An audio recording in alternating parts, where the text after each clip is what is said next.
It is a chance for you to talk to and talk with people here at CNN, give your opinions, ask questions. It is called CNN Hotline. It is hosted by Jack Cafferty, a veteran newsman. And the number to call is 1-800-310-4CNN. I would translate that numerically, but I am numerically illiterate, so I'll give it to you again as it appears. CNN Hotline, 1-800-310-4CNN. We are at the very beginning of what is going to be a very long and very difficult period. We will endeavor to provide you with the best and most comprehensive and most careful information and analysis. I'm Jeff Greenfield. Thanks for watching. Please stay tuned for Hotline.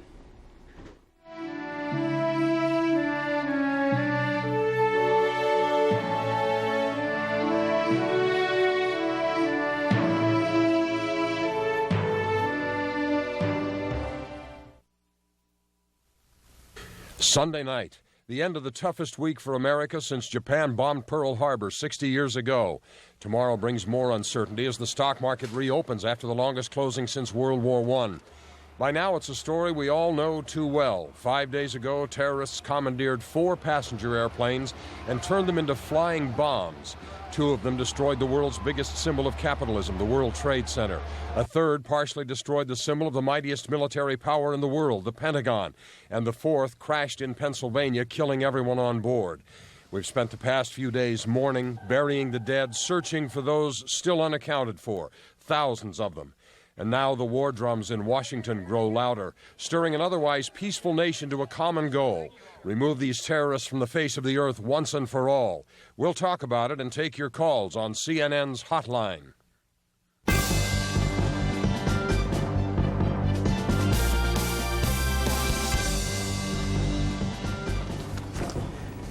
Good evening. I'm Jack Cafferty. The CNN hotline number is 1-800-310-4CNN. Tonight, 3 guests who are here to shed light on what to expect when the stock market opens tomorrow morning. For the first time in almost a week, where's the economy heading? We have CNN correspondents at the White House, at Ground Zero, the site of the collapse of the World Trade Center in Lower Manhattan, and around the world, who will be reporting on developments, answering your questions. In fact, we have a call right now from Jack in Michigan. Good evening, Jack. How was your week this week? Well, it was a little tense. I live very close to Detroit. We've seen a lot of race riots, and we've got a very large Middle Eastern population. But I wanted to definitely talk about the economy and what, as an American, I can do to help the economy. You guys work with statistics, not you, Jack, but everybody else on the panel. But you work with statistics, and I want to know, how much money do I need to put into the economy every week, aside from my regular bills and utilities? Should I be buying Christmas gifts now to help the economy, to make sure that everybody understands that we are still a country we're ready to fight, we're ready to preserve freedom at any cost? It doesn't sound like your confidence as a consumer has been affected at all by this, am I right? Well, our family's gone through a couple layoffs in the last couple of years. We're by the auto industry. You know, we have some problems with that, but I want to make sure the recession does not is any worse than it is now. Patricia Chadwick, what can the average person do? Is it a time now to make major purchases, or is there just too much uncertainty in the air, and should you wait until things sort themselves out a little bit, perhaps? Well, I actually think the most important thing is not to get a bunker mentality. And I think this woman sounds as though there's no bunker mentality there. I think it's important for people to try to live their lives. I don't think they have to go out and necessarily feel it's important for them to spend for the rest of the economy. There will be lots of stimulus to this economy. The Fed, I'm sure, will be easing again. Obviously, the government is going to be enormously supportive in the rebuilding of New York. And we will see a tremendous amount of money. We're already seeing huge donations coming in from corporations who are already having their earnings taxed pretty hard because this economy is a lot softer. So I think for individuals, the most important thing is to lead your normal life. Don't get into a bunker and say this is the end of the world and I'm afraid to spend. But then don't do anything rash either. You don't have to spend for other people. Fair enough. Patricia Chadwick is the president of investment firm of Ravengate Partners. To her right is Mansour Ijaz. He is the chairman of a firm called Crescent Investment Management. Mansour is an American Muslim of Pakistani descent and serves, among other things, on the Council of Foreign Relations. So you'll be able to talk not only about the markets and about investments, but perhaps about the ongoing political developments and the outlook for eradicating terrorism and some of the other things on the national agenda. And joining us this evening from Los Angeles, California, Larry Elder, who is a columnist for Investors Business Daily. He's also a talk show host on KABC Radio.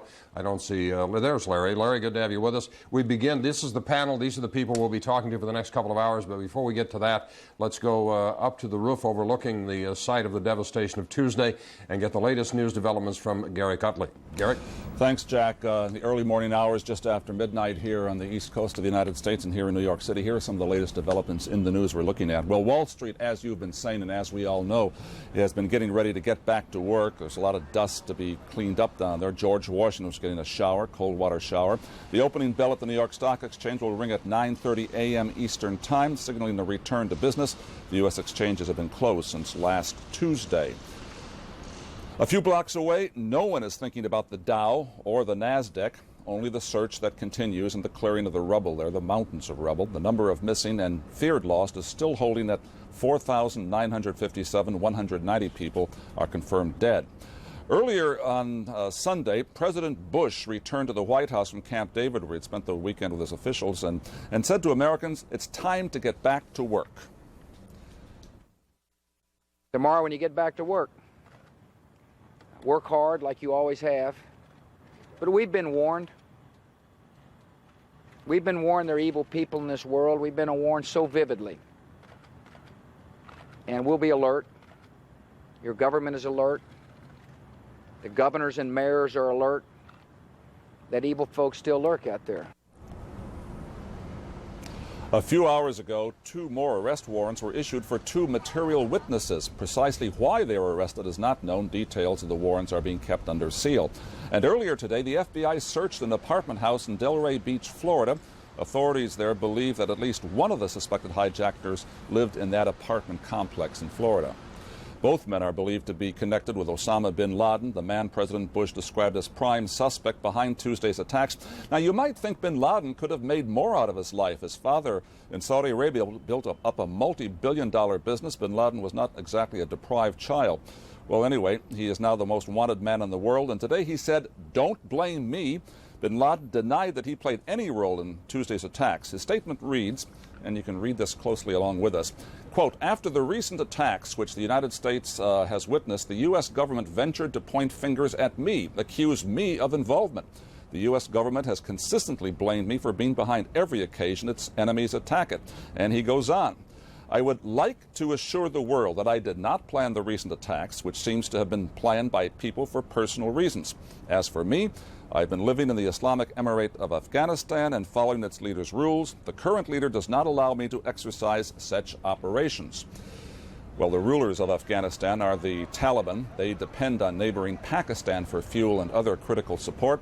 Now, Pakistan has told the Taliban to hand over Osama bin Laden in the next 3 days or risk the United States launching massive military action against them. So we are now, Jack, really at 3 days and counting. Just one little footnote here as we get ready for Wall Street to reopen. The caller at the top of the program just a minute or two ago was very interesting in asking what she can do to help the economy. And of course, the markets that will open down here in Wall Street at the Stock Exchange are not at all emotional or patriotic. They're about cold, clear thinking.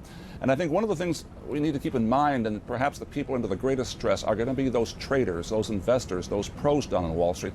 Many of them have lost a lot of friends, and they're still in grieving. And tomorrow they have to go back and make these clear-headed decisions. It's going to be a particularly tough day for them. Jack. Indeed it is. All right, thanks, Gary. Garrick Utley with the latest news. The overseas markets, of course, had a chance to react to this tragedy when it happened, and they did. They sold off some, then they recovered. However, I would guess in anticipation that these markets may open sharply lower here in New York tomorrow morning. The European markets, as I was on the way up to the studio, I noticed are all down triple digits. They're getting hit pretty hard in the sell column. And Sir, Garrick was talking about this mission. The Pakistanis have gone into Afghanistan to deliver this ultimatum to hand over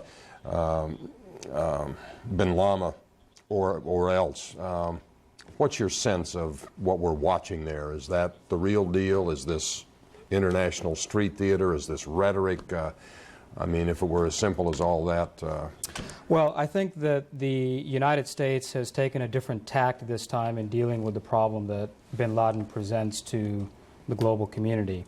And that is that in prior instances where he planned an unplanned attack or an unannounced attack, we would plan a similar unannounced attack, and we thought we had retributed. And now what we have learned is that these people have no code, essentially. They're prepared to hit us anywhere, anytime, and they can, in fact, do that. So but they had indicated that before with the blowing up of the embassies in Africa and other incidents, had they not? I mean, that's correct, but it's a different thing when you hit it on U.S. soil. That's absolutely. something that they hadn't Sure done. it is. They hadn't had the guts to do that before. Right. I think essentially what the Pakistan delegation going to Afghanistan today represents is a sort of, look, there's a way to do this the right way, and it doesn't require blowing everything to smithereens. And if you don't want to play ball by the rules, then we're prepared to blow everything to smithereens. And I think that's essentially what this trip to Afghanistan today is really all about. It's fair play. And that, in fact, is vitally critical for everyone in the world to understand that America is a fair place and will execute its justice and judgment even in these very, very strange circumstances. What about the concessions that reportedly the Pakistani government has agreed to, a list of American requests in terms of setting up several potential conditions for military operations, etc.? Can you trust the word of the Pakistani government? Well, the answer is yes, but again, this comes with, there's a need to help the American people understand a little bit of history here, and that is that part of the reason that we're in this mess in the first place is because after the Afghan war was over, when we defeated the communists, we essentially got up and walked away from both Afghanistan and Pakistan. We left them to deal with the drugs problem, the arms trading, the refugees, and so forth. And essentially we allowed those societies to disintegrate, and then we sanctioned them on top of that.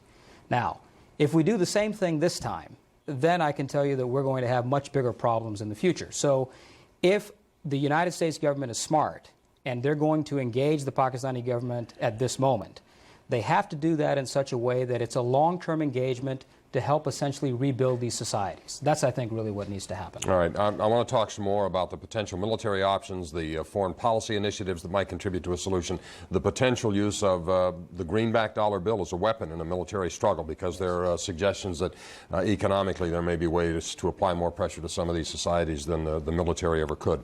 But let's go back to the markets. We have a caller, Jordana from Rome, New York. What kind of week has this been for you? It has been a horrible week. You can't even explain how it's been. But I actually have two questions that are connected. Go ahead. And one quick statement.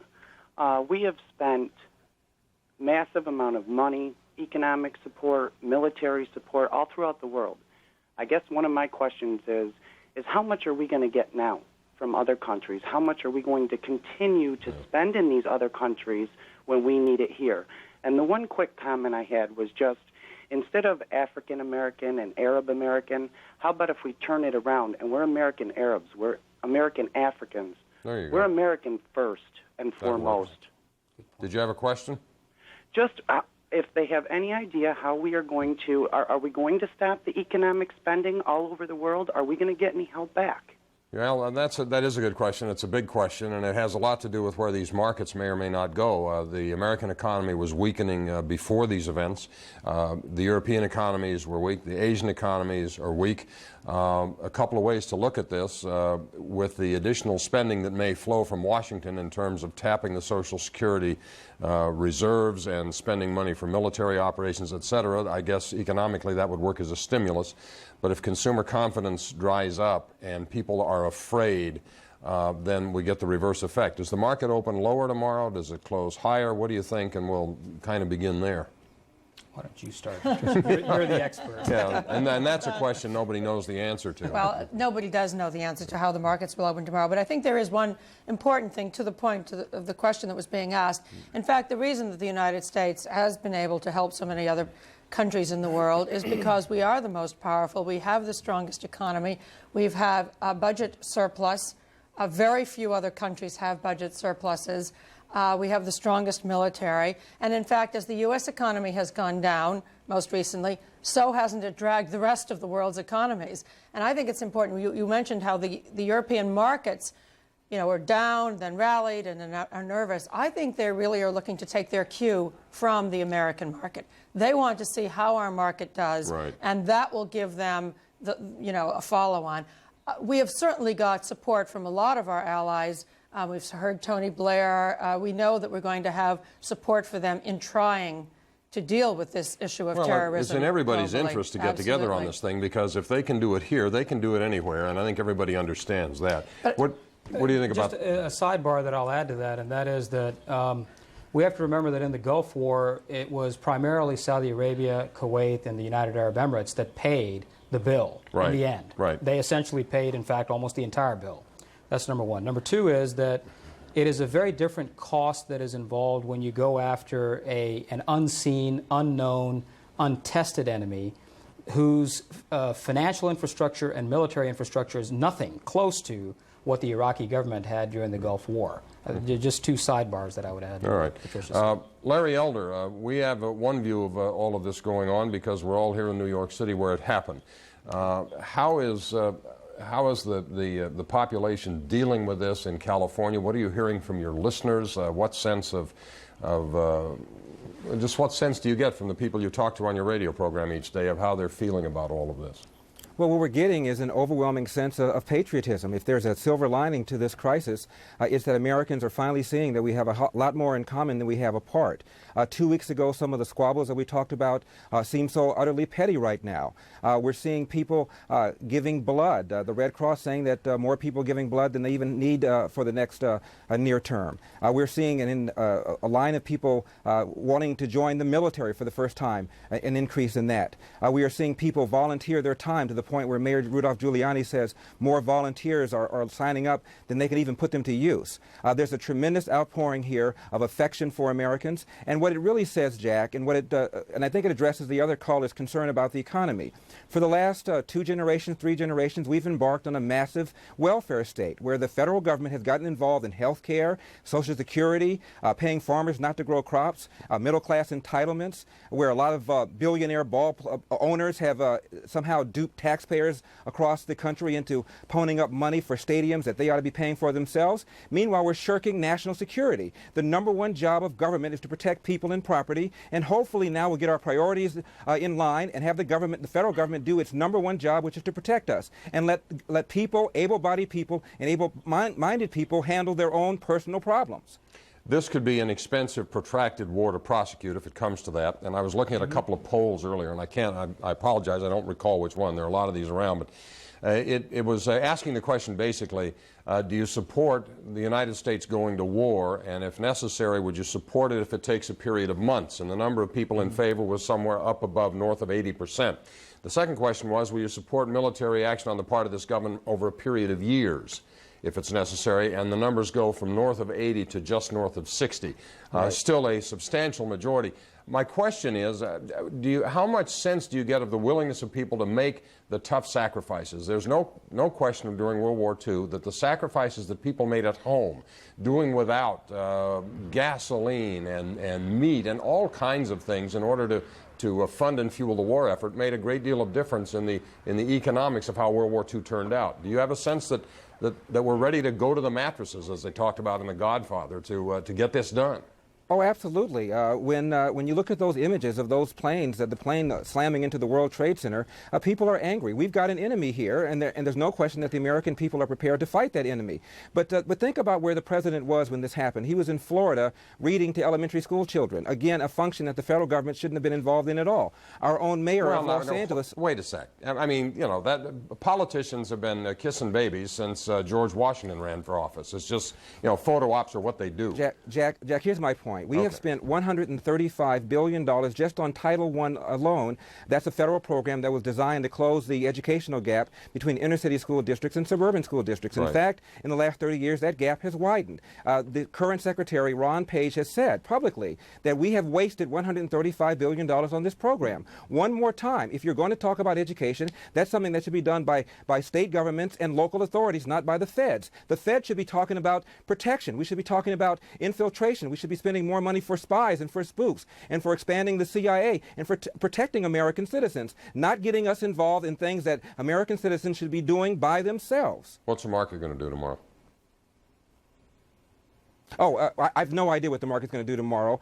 This is a case of first impression. But let's just not panic. If you are an investor in the market, you should be in on the long haul anyway. The way to make money in the market is not to panic, but to invest in corporations that have good assets, good earnings over a long period of time, and invest for the long haul. So I would urge investors not to panic and to ride it out. If you've invested your money in good companies, the fundamentals haven't altered just because of Tuesday. All right, Steve in Idaho, what can we help you with, and what kind of week have you had?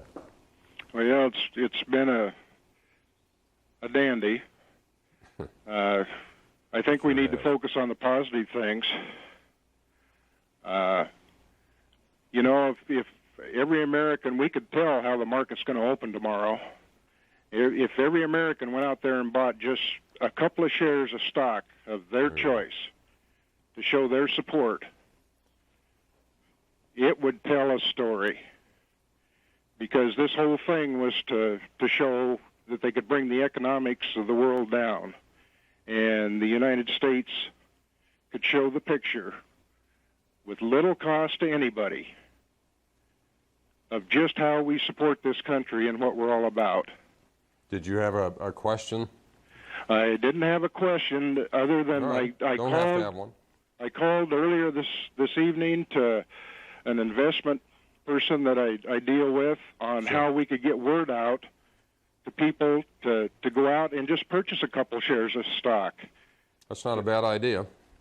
They actually, in a related subject, the SEC has relaxed the rules for companies to buy their own stock, which would, I guess, serve to kind of put a floor under the market if it starts to go down, because as shares of these big companies that have a lot of cash in the bank, companies I'm thinking of Microsoft, General Electric, if their shares start to go down sharply tomorrow, they can step in and buy their own shares and, in effect, support their own stock, which would have, of course, an effect on the market overall. Yes? Right. There are rules about that, and that is true. I think the SEC has tried to make those rules easier for corporations so that they can do it all day rather than during restricted hours. And I think that is important. And I think if corporations feel comfortable about buying their own shares, that sends a message to the investing public that these corporations feel good about their own business long term, despite the fact that the economy is not very strong at the moment. But I think it's very interesting to listen to a lot of this groundswell from individuals, some of whom may not even ever have invested before or have not been enormously invested, wanting to do this kind of thing. And the market is also a lot about psychology. And I think there's a way in which this can almost be a cathartic moment. We've spent a lot of time in the marketplace looking at these tiny, trivial bits of information and trying to extrapolate them long term, when we know that even if we are in a recession, it is not going to be for the long term. And to see now a much more important event be the overriding element that's driving people, and people saying, you know what, we support it, and maybe there is some good that comes out of all this, can really change the whole mindset that the market's been in. The kind of thing he was talking about is not dissimilar to buying war bonds. I mean, it's a way to put money to work for the economy. And the government will be issuing war bonds as well. That's right. I heard that they're going to do that. That will be another way that people can be involved. I think there's another historical perspective that buttresses this groundswell that we're hearing from our callers, and that is that if you go back to 1987, when we had the first real crack in the global markets, and then you look at what happened when the Japanese market, the bubble burst. Right. And then the Gulf War. What was the Nikkei at 40,000 or exactly, close? 37,000 when that And then you had the incident with the Gulf War. And then you had communism collapse. And all of these things happened in rapid fire sequence. In each of those cases, you had something that went wrong with the economic infrastructure somewhere. Oil prices shot up, or there was a spike in interest rates at that point. The senior President Bush during the Gulf War, as you suggested, was dealing with huge deficits. He didn't have a surplus that he could reach into to finance a war. He had to raise taxes, which politically may have cost him the next election. And the difference this time is that you don't have any real structural or infrastructure problems in the economy. It may be a little bit weak. It may be, on the verge of teetering with, a couple of quarters of negative growth. But structurally, there's nothing wrong with our economy. And that is where the buttress comes with the kinds of comments that we've heard tonight. If you go out and buy 10 shares of your favorite stock tomorrow, all of a sudden the order imbalances that might be there at the opening disappear. That's what it comes down to. Do you expect that the markets are going to come under pressure? The reason I keep asking that, the one thing the markets hate more than maybe anything else is uncertainty. And there is right now an awful lot of uncertainty, not just about the economy, but about where we're going and what we're doing and who we're going to fight, and if we declare war, who exactly are we going to declare war? I mean, the markets don't like that kind of tenuous, uncertain environment. But there are two things that the market should really be comfortable about. Number one, the ability of the Federal Reserve of the United States and every other central bank in the world and every major economy to provide enormous liquidity at this moment is very different than we have seen in any other global crisis that we've been through, whether it was Saddam Hussein or 1987. The second thing is that the structure of the markets today, in terms of liquidity and safety and so forth, there really aren't very many other places where you can go and put your money to work. So let's say that you sell your stocks. Right. What precisely are you going to buy? 4% or 5% bonds? Two-year Treasury notes are down under 3. Larry Elder, what about that? There's a little alternative to the stock market if you're looking for more than a very low single-digit return. That's one point. The other point is that there are tremendous amounts of foreign money invested in the American economy, particularly in things like Treasury bills, because the perception is the U.S. government is the safest financial institution on the face of the earth. Well, is there any risk with the circumstances we're talking about here tonight that foreign money would begin to be taken out of this country, and what would be the impact if that happened?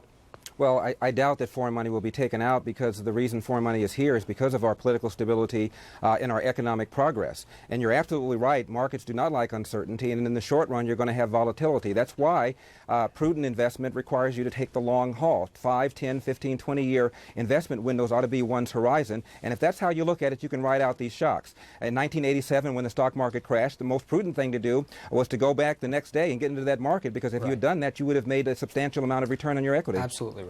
All right. We have a caller? We did. Lost him. Scared him away. We scared him away. I think also the markets tomorrow are really going to look for liquidity, the ability of communications, that nothing's gone wrong. And all these have been tested over the weekend, and they're expected to work fine. A number of firms that I've spoken to are going to be in their disaster recovery sites, which are in some places over the border in New Jersey and places like that. So a lot of the companies that have lost their headquarters will be in a position to be able to engage in business. And I think the marketplace will want to see that the marketplace is orderly, and that transactions can take place on the floor of the exchange, that there is liquidity, and that there is clearing. And I think that if that takes place, that will in itself will provide some calmness. It's not only important that the markets get open, it's important that they operate correctly and efficiently for the trading session right up to the closing bell at 4 o'clock, and everybody can say, all right, the system's back and it works okay. Gregory in New Jersey, what kind of week have you had?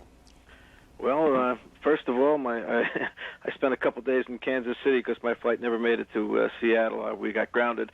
However, the reason why I called was that I live here close to New York, and I see that they've got Americans have poured out a lot in donations, and they've got more than they need. And a lot of corporations have donated big bucks to a couple of $100 million, I think, last time we looked. It's over $200 million. Remember the Gulf War, when Kuwait was being invaded by one of its neighbors, one of its brothers or cousins, you might say? We went over there and we bailed them out. We saved their country. We saved their people. Now the United States needs money. They're one of the richest countries in the world. Have they made any kind of indication that they would be contributing to some of the money? It's like payback time. I don't know the answer to the question about money, but I do know this, that should military operations commence over in that part of the world, Kuwait has made available its real estate to American military personnel and equipment. So Kuwait would be used as a launching pad. I guess that's maybe not the best way to describe it. Larry, have you heard anything about any kind of foreign economic money donations coming in, particularly from the moderate Middle Eastern countries? I haven't heard anything about it. No, I haven't heard anything, nor have I heard Colin Powell or anybody else even suggest that they wanted that. But Kuwait did take a full-page ad out in many of the nation's newspapers and express their sympathy and offer their support. What about the potential shock to these markets on the price of oil? I'm not talking about tomorrow. Oil prices haven't really reacted that much yet. But depending on the kind of military operation we decide to prosecute, The world's oil fields are all around, and I just wonder potentially if the markets, you know, they tend to be forward-looking mechanisms. Markets try to look out and sense what's coming. Would that be a factor that might weigh on the minds of investors tomorrow, that if the bullets and missiles start flying, oil prices, as they did in the Persian Gulf War, they hit $41 a barrel very quickly? What about that? Oh, absolutely. I think there's a potential for oil prices to go up. Anytime, again, you have some kind of uncertainty, particularly if this country is talking about military strikes, it's possible that this could alienate some of the Arab countries, oil-supplying Arab countries, and they may restrict some supplies in order to placate some of the people in their own country who are going to be upset with our military maneuvers. So again, anytime there's any kind of uncertainty, you're going to have a spike up in prices. All right. It is 12:30 a.m. Eastern Daylight Time on what has now become a Monday morning here on the East Coast. Let's swing over to Garrick Utley and get up-to-minute report on the latest news developments. Garrick? Thank you, Jack. Well, as we know, we go downtown and can look at the scene in lower Manhattan here. As we can see here, the rescue efforts are continuing. There's still some of that smoke rising, little fires breaking out here and there. This is a live shot. So far, the death toll, unfortunately, remains steady at 190 confirmed dead. Another 4,957 are missing under the rubble there. Earlier today, we got a bird's-eye look at the ground zero damage in Manhattan. We're seeing that now from the air. This is the site of the World Trade Center towers, 110 stories tall, once upon a time until last Tuesday. And over the weekend, the long, painful, and yes, inescapable process of healing continued across the nation. The sound of singing was heard here at this prayer service in Omaha, Nebraska. But then there's also the other business of the nation, business itself. Wall Street will be back at work tomorrow, buying and selling shares, buying and selling stakes in the American economy, and looking ahead to the business day. Wall Street says it is ready to go. Oh, okay. We are ready to go, 9:30 tomorrow morning, and the best way of communicating to these criminals that they've been unsuccessful is for us to ring that bell and be back in business, and we intend to do that. And air traffic across the country resumed over the weekend. This is New York's LaGuardia Airport. Newark and JFK were also back in business, but Washington's Reagan National remains closed down till further notice. And across the country, the manhunt continues. The FBI is out there, as you see. 2 more arrest warrants were issued for material witnesses. The details of those orders are sealed. In Delray Beach, Florida there, FBI investigators searched an apartment building for more clues. At least one terrorist suspect lived inside this complex there in Florida. Those men are believed to be connected with the man President Bush is calling the prime suspect. But Osama bin Laden issued a statement Sunday denying once again that he had any role in Tuesday's attacks. He says he's been living quietly in Afghanistan and following its leaders' rules and laws in that country. Meanwhile, though, and this is an important development, the Pakistani government is sending an official to Afghanistan, to Kabul, Monday to ask, or rather to tell the Taliban to hand over bin Laden within 3 days or else. What is the or else? Well, or else they may face military action from the United States. And that's a look there along the Afghan-Pakistani border, a very important crossing point. Jack, just as we throw it back to you right now, I was down on Wall Street today and doing some research, and I came across an interesting fact that maybe you know it. I don't want to throw a quiz at you, but perhaps the viewers might be interested in this. Question: What and where and when and what was the first major terrorist attack in the United States? Any idea? I have no idea at all. Well, here it is. Listen to this. It was 1920, and where was it? On Wall Street. Wow. Right across the New York Stock Exchange, right next to the place where George Washington was sworn in as our first president. Anarchists set off a bomb there next to those financial sites. They were angry at capitalism. 33 people were killed and hundreds were issued. 1920. Wall Street has always been vulnerable. Isn't that something? Some things never change. Thanks, Garrick. Garrick Utley with the latest news. Mark in Texas, welcome to the program. What can we do for you? Yes, hi. How are you this evening? Good. Good. My question is, let me turn down the TV. Yeah, I was going to say, I can hear you. You have to turn it down. Okay. There My you go. question is, we woke up to a global community this last Tuesday with a resounding blow. And we're going to spend a great deal of money, which we need to, on our safety of our country and human intel and all of that. Could we not do a program for the next 50 years to get Muslim and global dollars into these moderate impoverished countries to show them some capitalism and democracy. And, we're only 200 years old, and we're pretty awesome. I was wondering if we could do some kind of global community thing to get these things built up. We touched on that a bit earlier in the broadcast. Mansoor Ijaz is of Pakistani descent. He's a Muslim, and we were talking about the fact that the hatred, the intense white-hot hatred of the United States, at least in part, is rooted in the extreme poverty in that part of the world and the tremendous contrast that exists between the standard of living there and the standard of living here. The other side of that coin is using the desperate economic conditions as a weapon and clamping down economically on the countries and states that support terrorism and cutting off the inflow of goods, not buying the exports. What about economic warfare as opposed to traditional military warfare? The problem is that it has been shown over and over again that economic sanctions do nothing more than cause more of these problems to come up, because whether we like it or not, we live in a world of very unscrupulous souls. And those people are willing to sell arms to Afghanistan, to Pakistan, to any other country that has a military embargo placed against it. And the caller raises an interesting point, but I think there needs to be a perspective put on that, and that is that one of the reasons that somebody like Osama bin Laden, and again, this is in no defense of him, but I want to make sure that people here understand what is his complaint on the other side of the fence. We need to understand that too. And I think one of the things that he has said very often is that if you go into a structure like the Saudi royal family, where they concentrate wealth in one part and they decide who they want to give that wealth to, that causes a disparity within a society which we do not control from the outside. Right. Yet we are seen, because we want to deal with a society from an oil management standpoint, from the standpoint of keeping oil prices low, that has one decision maker. That's why democracy in some of these oil-related countries has never been a great priority of ours.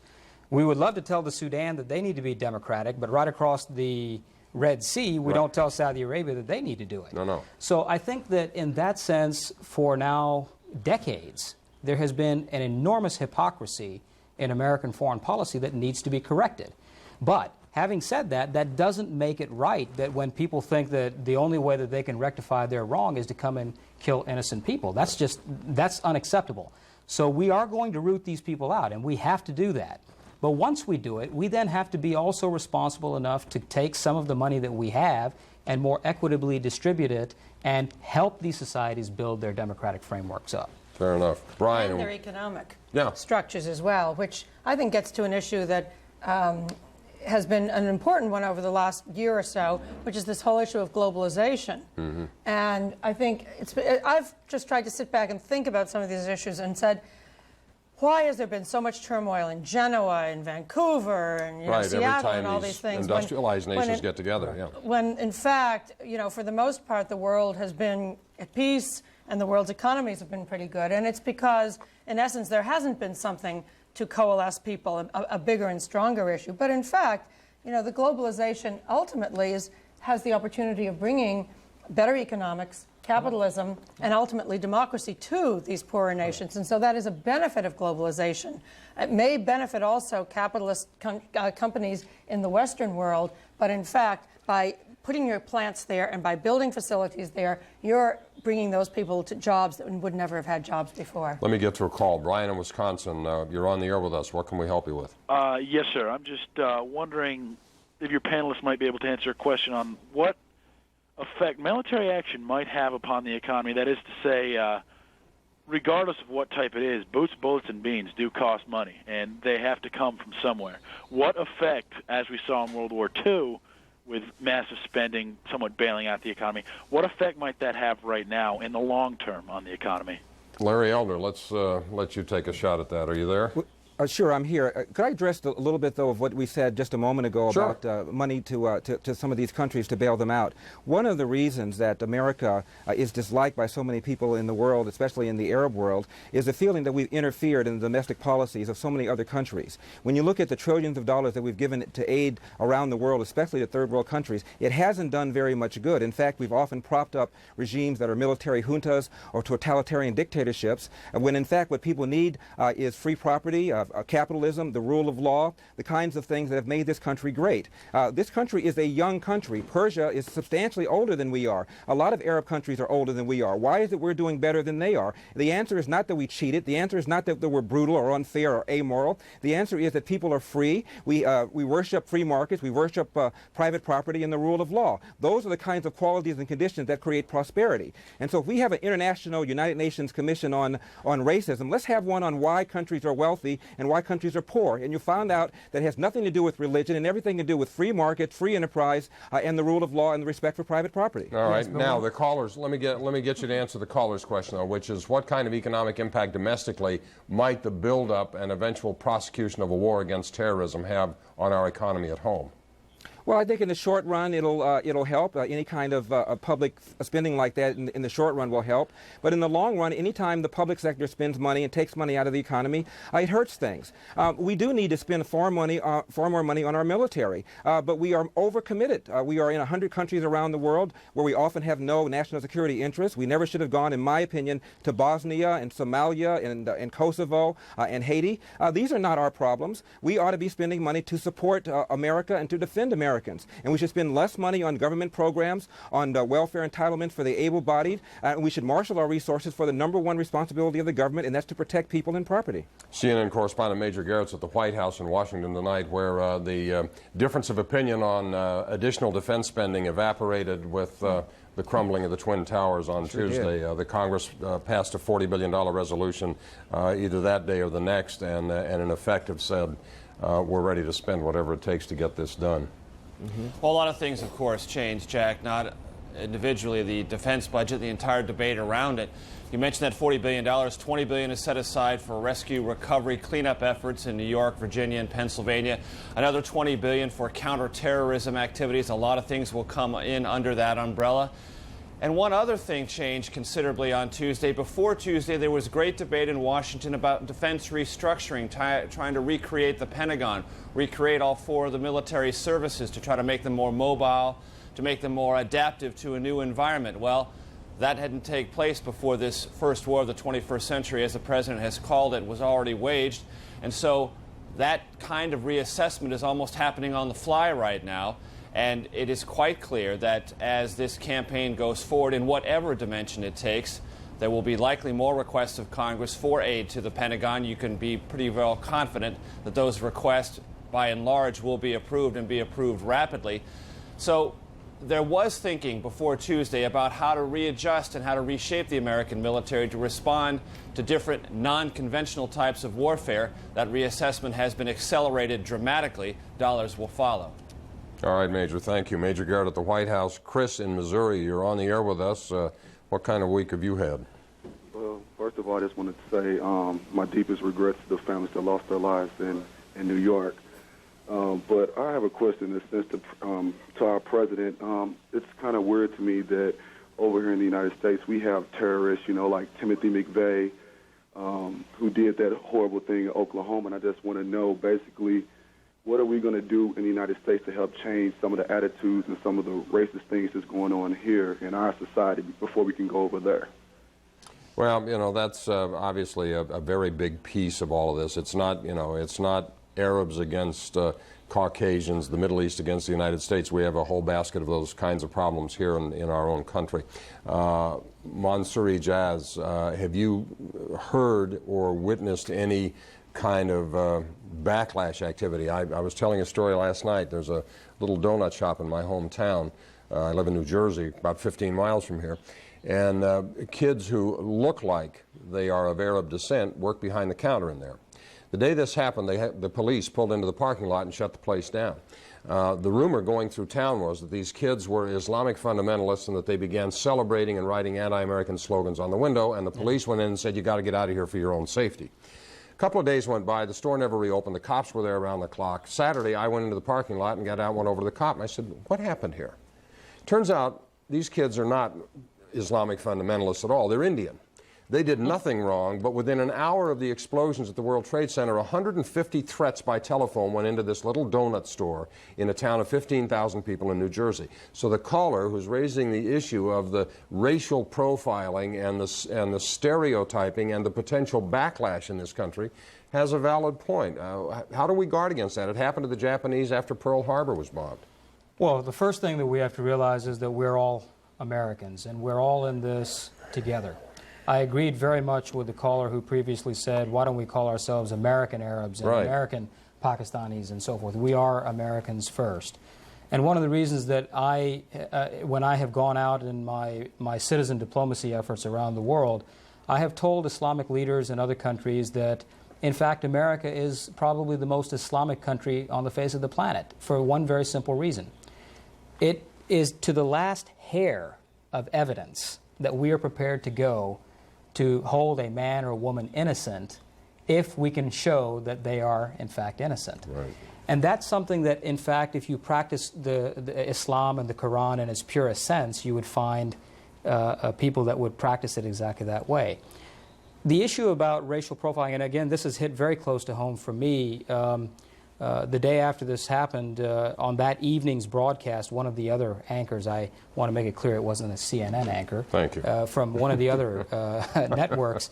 There is no other network. Said while he was thinking out loud on the air, he said, well, you know, there are bases in Pakistan where these terrorists have trained for years, and perhaps there's some culpability of Pakistan involved in all of this. The next morning, my daughter goes to school in Toronto, and she is essentially shouted down in class as it's one of her type that did it. Yesterday we had a Sikh gentleman in Phoenix, Arizona, who wears a turban, who looks a little bit like bin Laden wearing the turban with a beard. Sure. Now, he's a Sikh, an Indian, has nothing to do with Islam whatsoever, and he was shot dead right there in his gas station. Today we had an incident of a Pakistani man being shot in Texas. So I would urge the American people to understand that we are all in this together. In fact, we are trying very hard to help our government. I'm talking about now people of our ethnic origin, our religious beliefs, help our government understand what it is that needs to be done. How do you get inside the mind of the people over there that we don't see and don't understand? And if nothing else is learned from this process, we ought to go out there as Americans and say, we need to know more about the world we live in. Yeah, and this rally around the flag is a wonderful thing, but if you're turning around and doing the kind of thing that happened to your daughter, then that sort of negates the purpose of the whole thing. Major Garrett, how concerned is the administration in Washington about this kind of activity?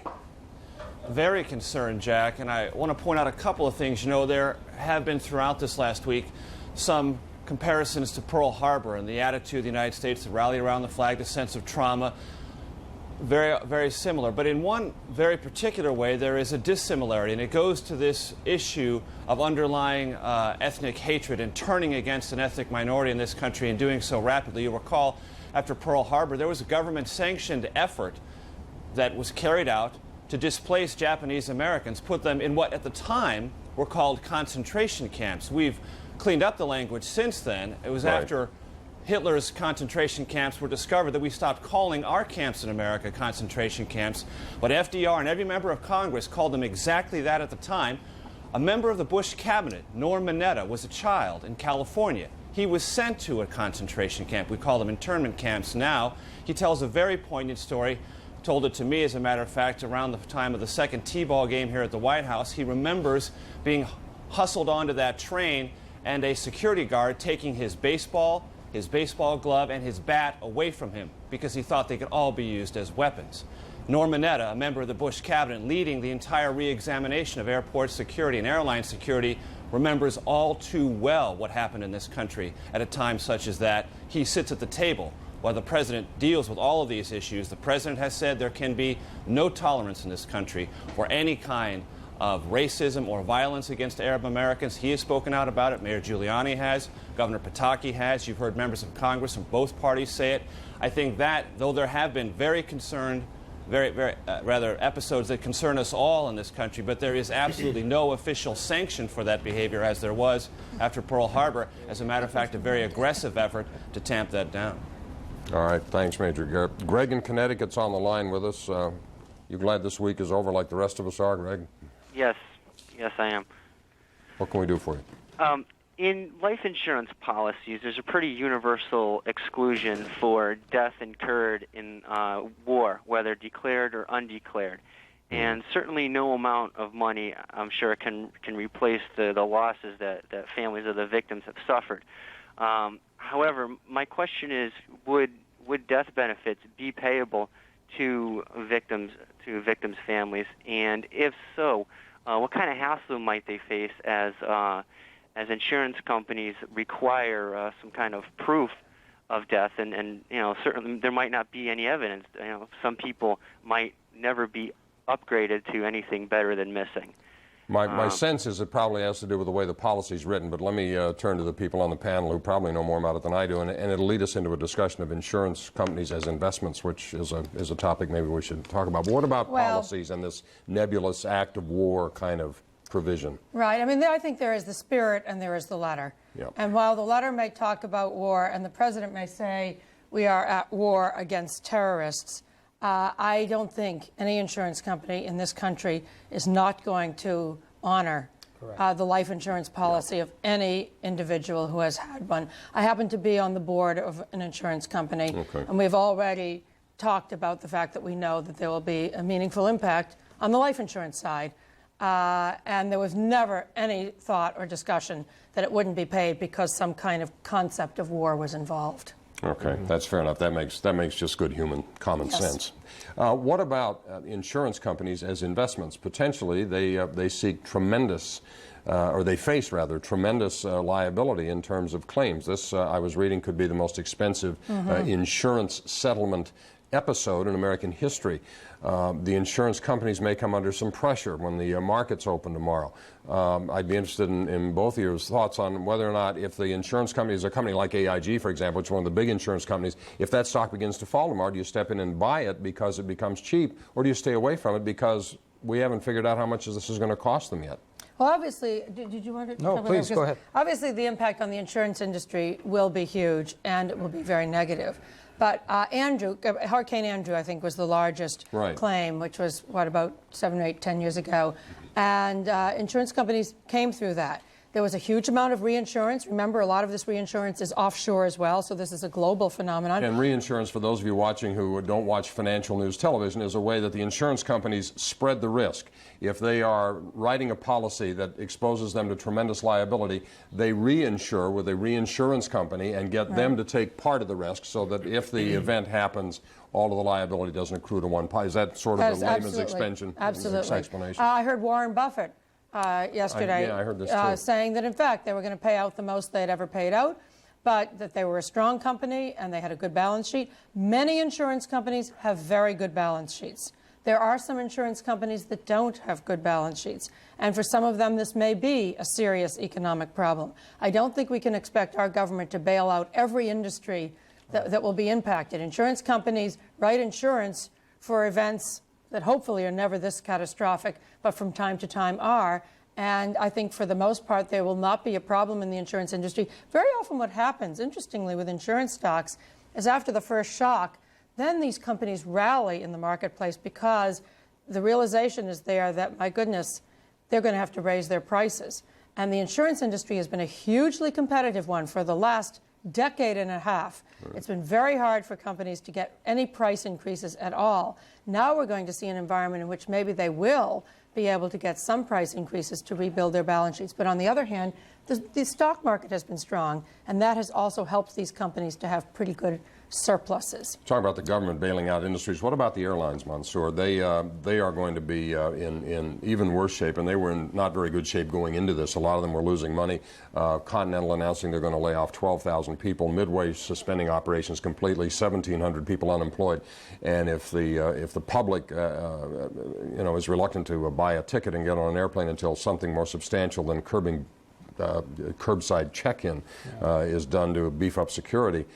Some of these airlines are going to be in for a real rough time. Those stocks will probably get hammered tomorrow when the market starts. It's not just those. I mean, the unfortunate part about the airline industry is that it's not just the actual airlines themselves. They're a little bit like the automobile industry. You know, you go all the way down the line. You have tires, you have plastic, you have leather, you have seats, you have food, you have, I mean, you can just add it all up. And when you look at the entire picture, if you shut down an industry of that magnitude, it can, in fact, have some significant reverberations throughout other parts of the economy. The second thing is that we have to remember how big Boeing as an industry, for example, I call Boeing an industry by itself in a sense. Well, it is. Them and Airbus, right? They build all the planes in the world. Exactly. I mean, where all of a sudden, people were modernizing airlines and they were talking about building 800 passenger airplanes and all of that stuff. Right. All of that goes out the window at this moment. All bets are off as far as that part is concerned. I heard an early estimate that no more than 400 new airplanes may be built in the next 12 months as a result of this. Exactly. So, so I think the answer is that there will be a significant impact, and the analysts are going to be working overtime for the next month or so trying to figure out precisely what those impacts are. But that's precisely what the opportunity is in the market as well. And the government can't sit by and watch all commercial aviation disappear in this country because they're going broke. I mean, they're not going to let it happen. In that case, we might see some government Which is why you buy these things when they go down a lot. Sure. That's essentially what it comes down to. Gary Tuchman is a CNN correspondent that is at Ground Zero downtown. We're talking about insurance claims, and this being perhaps the most expensive event of its kind in the 200-year history of this country. In fact, I think probably there's nothing even close. The hurricane that Patricia was referring to, I think, was $6 or $7 billion, as I recall, and this will go by that by a factor of 4 or 5 or maybe more. What's the latest downtown tonight? Well, Jack, it's been 120 hours since a survivor was found, and that's very bad news because generally speaking, it's considered that after 72 hours, survivability drops a great deal.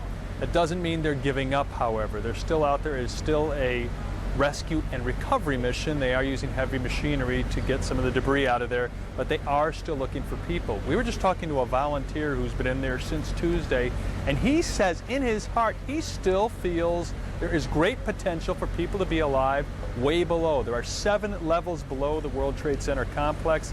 Each level is about 20 feet tall, so you're talking about 140 feet below the rubble. So he's saying he thinks there's still people alive, but they can't get there, and that's the whole problem. They can't go from the top. It would crush anyone below.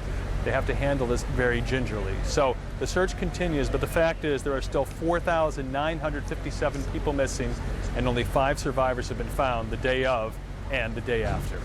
And even if those people that you talked about perhaps being trapped in these compartments way below ground level are alive, time is a big enemy now. I mean, there's no food presumably down there, there's no water down there, and who knows how good the airflow is, etc. So the odds get very long very quickly from here on. No question about it, Jake, and we certainly don't want to raise anybody's hopes based on what that gentleman was saying. People are saying lots of different things here, but you're right. So much time has passed. It's very unlikely, but it's still possible. One other thing I want to point out to you, this rescue worker we were just talking to a short time ago, he has his search dog with him, and his search dog is physically exhausted right now, and he was laying on the sidewalk next to us, and he told us a short time ago a Coast Guard search dog died from heat exhaustion on the scene behind us. That's amazing. Animals are more interesting in that regard than people. When they're trained to do something, they'll do it till they drop dead unless you tell them to stop. So tough stuff. Thanks, Gary. Let me go back to Los Angeles. Larry Elder, you were talking earlier about the government's priorities, the nation's priorities. If you go back and read the documents of the Founding Fathers, way high on the list of things that the federal government's supposed to do is provide for the common defense. I had a woman on this program last night who was a former Inspector General for the Department of Transportation. She was with the FAA, and she said, to paraphrase, that there is no airport/airline security in this country, that it's a joke, and that until major things are done, including, in her opinion, making the cockpits on airplanes impenetrable, putting armed sky marshals on, providing for cockpit video or passenger cabin video that would alert people on the ground if there was any kind of a problem, that it's unreasonable to expect the public is going to rush back and embrace the airlines, and nobody's going to fly unless they have to under conditions that they perceive as threatening or dangerous. Is this a place where the federal government, in your opinion, has a big job to do? And if so, who ought to take over the security of the nation's airlines and airports? Well, there's a role for the feds, there's a role for state government, there's a role for the private sector of the airlines. But you're absolutely right. El Al, the official airline of Israel, has double steel doors. Once the airline pilot and the co-pilot get behind there, they do not come out until that plane touches down.